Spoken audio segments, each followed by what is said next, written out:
Americans lost $148 billion to online scams last year, 7 times what was actually reported to the FBI, because only 14% of victims tell anyone. Whether or not your brain creates a memory may depend on your brain's internal state in that specific moment more than on the experience itself. And federal data released Monday confirms that 21 million Americans now use marijuana daily, more than cigarettes and more than alcohol. This is News Side Quest, the show for people who want to know what else happened today besides whatever everyone is currently furious about. I'm Keith Conrad. The Consumer Federation of America released a new report this week that reframes a number most people already thought was alarming. Americans reported losing $16.6 billion to online scams to the FBI's Internet Crime Complaint Center in 2024, a 33% increase from the previous year. That's the official number. Here's the actual number. The CFA's report projects that Americans are losing an estimated $119 to $148 billion every year to online scams, over 7 times higher than what was reported to the FBI. This adjustment is based on Bureau of Justice statistics data showing that only about 14% of financial fraud victims report the incident to any law enforcement body. The CFA's Director of AI and Privacy, Ben Winters, put the human reality behind the numbers plainly. Behind these reports and big spreadsheets describing reported losses are shattered families, rent money lost, and grandmothers exploited. The breakdown by scam type tells you where the money is going. More than half of the losses reported to the FBI involved cryptocurrency. Victims reported losing nearly $11.4 billion in crypto-related incidents, up about 22% from the previous year. Investment scams led all reported categories at $6.6 billion, followed by business email compromise at $2.8 billion and tech support scams at $1.5 billion. Meta's platforms, Facebook at 57%, Instagram at 22%, and WhatsApp at 8%, were the top 3 online platforms associated with scams, according to the Better Business Bureau. The Global Anti-Scam Alliance found that 81% of all scam attempts in the U.S. occurred on platforms with a direct message function. People feel like a dope when they fall for a scam, which is why they don't report it. And that's a shame, because telling your story might help others avoid the same one. The single biggest reason the true number is 7 times the reported number is shame. Not that the scams are harmless or small, but that the victims bear a social cost on top of the financial one that makes reporting feel like a second humiliation. Have you ever been targeted by a scam, successfully or unsuccessfully, and what made it convincing enough to almost work? The stories that spread the most useful information are the ones where smart people describe how close they came. It was my understanding that there would be no math. Researchers at the University of Tübingen, led by neuroscientist Andrea Bergolosi, just published a study in Nature Communications that examined something specific about the hippocampus, the brain region that forms episodic memories, the kind that store particular places, events, and experiences. The hippocampus contains place cells, neurons that fire when you're in a specific location and help build your brain's internal map of the world. But what the Tübingen team found is that these cells don't behave the same way at all times.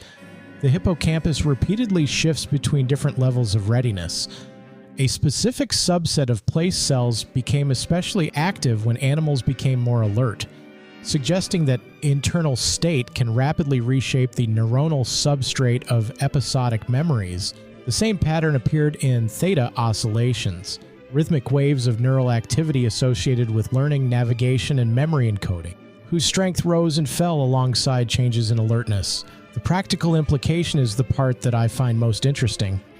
If the hippocampus is cycling between high and low readiness states, then whether a particular experience gets encoded into memory may depend significantly on your brain's internal state in that specific moment, independent of how important or memorable the experience objectively is. The brain's equivalent of whether the recording light is on.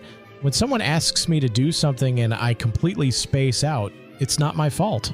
My brain just wasn't ready to make a memory. I also want to say there's a serious practical implication here. If you have something important to communicate and you want it to actually land and be retained, the recipient's readiness state matters as much as your delivery. First thing in the morning, mid-task, post-lunch slump. The brain's recording light isn't always on. What's the most significant thing you've completely blanked on? Something you should have remembered by any reasonable standard? And what was going on when it was supposed to register? Freaking idiot! The Substance Abuse and Mental Health Services Administration released the 2025 National Survey on Drug Use and Health on Monday, and buried in the appendix tables, which is where the most important data always seems to be, is the most significant shift in American substance use habits in a generation. An estimated 21 million people aged 12 or older used marijuana on at least 20 of the previous 30 days in 2025. That exceeded the 19 million daily cigarette smokers and 17 million people who consumed alcohol on at least 20 days during the previous month. The 2025 numbers mark the first time on record that marijuana has ranked as the most common daily use substance among the three.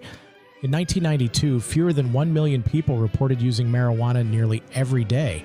From 1992 to 2022, the per capita rate of daily marijuana use increased 15-fold. This is one of the fastest behavioral shifts in American substance use history, driven by a combination of expanding legalization, changing perception of risk, and the explosion of new delivery formats. Gummies, tinctures, vapes, drinks. Marketed to demographics that would never have rolled a joint, marijuana use disorder has become the second largest addiction in the country. 19.3 million Americans now meet the clinical criteria, closing in on alcohol's 25.7 million and nearly 5 times the size of opioid addiction. The advocate organization Smart Approaches to Marijuana made a pointed observation worth including. The most important drug use finding in a generation is sitting in an appendix table where almost no one will see it. It's pretty amazing how marijuana and betting apps became the center of the universe virtually overnight. Both went from culturally marginal and legally restricted to normalized and ubiquitously available in roughly a decade. Both have shown up in the data this year as producing measurable addiction increases specifically among young men. And both landed in the cultural mainstream so quickly that the public health infrastructure to handle the downstream consequences is still catching up. What do you think is actually driving the shift? Perception, availability, legalization, something else? And do you see it as a net positive, net negative, or just a lateral move from other habits? Now, as I was saying, drugs are bad. You shouldn't do drugs.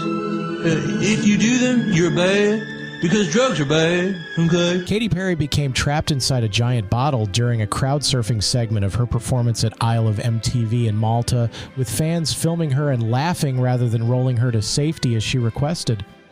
The fans' decision to document the moment rather than resolve it is a complete encapsulation of modern concert behavior. Well, there's something you don't see every day. A teenager in Colorado was killed by a lightning strike while using his body to shield his younger brother on a mountaintop, protecting him from the strike.